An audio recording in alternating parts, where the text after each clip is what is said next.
جبکہ آپ نے پہلے سے ہاتھ دھویا نہ ہو۔ اگر ہاتھ دھو کر آپ ڈالتے ہیں تب تو کوئی بات نہیں۔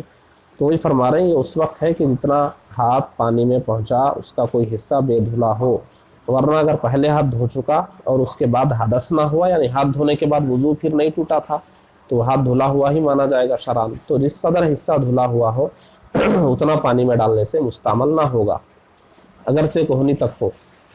بلکہ غیر جنوب نے، یعنی جو ناپاک نہیں ہے، اگر کوہنی تک ہاتھ دھو لیا تو اس کے بعد بغل تک ڈال سکتا ہے کہ اب اس کے ہاتھ پر کوئی حدث باقی نہیں۔ ہاں، جنوبی کوہنی سے اوپر اتنا ہی حصہ ڈال سکتا ہے جتنا دھو چکا ہے کہ اس کے سارے بدن پر حدث ہے۔ اس مسئلے کو سمجھ لیجئے۔ ایک آدمی بے وضو ہے، ایک آدمی ناپاک ہے، یعنی بے غسل ہے، غسل کی ضرورت ہے، تو اب یہ دونوں نے کوہنی تک ہاتھ دھویا۔ جیسے مان لیجئے کہ ایک بیرل میں اندر چھوٹا سا مگ ڈوب گیا ہے، اسے نکالنے کے لیے آپ کو ہاتھ ڈالنا ہے، اور آپ بے وضو ہیں، پہلے آپ کوہنی تک ہاتھ دھو لیے، اس کے بعد آپ ہاتھ ڈالے، تو اب ہاتھ آپ کہاں تک ڈالے؟ وہ بغل کے قریب تک آپ ڈال دیے، زیادہ ضرورت پڑ گئی، کوئی بات نہیں، پانی مستعمل نہیں ہوگا کیونکہ کوہنی تک آپ نے ہاتھ دھو لیا۔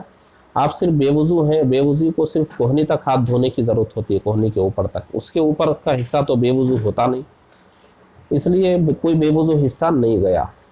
لیکن جو ناپاک ہے، بے غسل شخص ہے، اس کو تو پورا جسم دھونے کی ضرورت ہے۔ اب وہ صرف کوہنی تک دھویا، اس کے بعد ڈالا، کوہنی کے اوپر بغل تک لایا، تو کوہنی تک تو دھلا ہوا حصہ تھا لیکن اس کے اوپر تو دھلا ہوا نہیں تھا، اور وہ ناپاک ہے، جسم پورا دھونے کی ضرورت ہے، تو اب وہ اتنا حصہ دھل گیا اس پانی سے تو وہ مستعمل ہو گیا۔ تو خلاصہ یہ ہوا کہ آپ کو اگر بیرل میں ہاتھ ڈالنے کی ضرورت پڑ رہی ہے اور آپ کو بغل تک ہاتھ ڈال کر کچھ نکالنے کی ضرورت پڑ رہی ہے، حوض میں اتنا ہاتھ ڈالنے کی ضرورت پڑ رہی ہے آپ کے گھر میں، تو آپ اگر بے وضو ہیں تو کم از کم کوہنی کے اوپر تک، یعنی جتنا وضو میں ہاتھ دھوتے ہیں اتنا دھو لیجئے، پھر آپ ڈالیے۔ آپ جتنا دھلے ہیں اس سے زیادہ بھی بغل تک بھی ہاتھ ڈالنا پڑا، کوئی بات نہیں، پانی مستعمل نہیں ہوگا، وضو غسل کے قابل رہے گا۔ اور اگر آپ ناپاک ہیں تو پھر جتنا ہاتھ ڈالنے کی ضرورت پڑ رہی ہے وہاں تک پہلے دھو لیجئے۔ بغل تک آپ کو اگر پورا ہاتھ ڈالنے کی ضرورت پڑ رہی تو پورا اتنا حصہ دھوئیے تبھی ہاتھ ڈالیے، ورنہ وہ پانی پھر وضو اور غسل کے قابل نہیں رہے گا۔ اتنا سمجھ لیں، اس کے بعد کے مسائل اگلی ویڈیو میں سمجھائے جائیں گے۔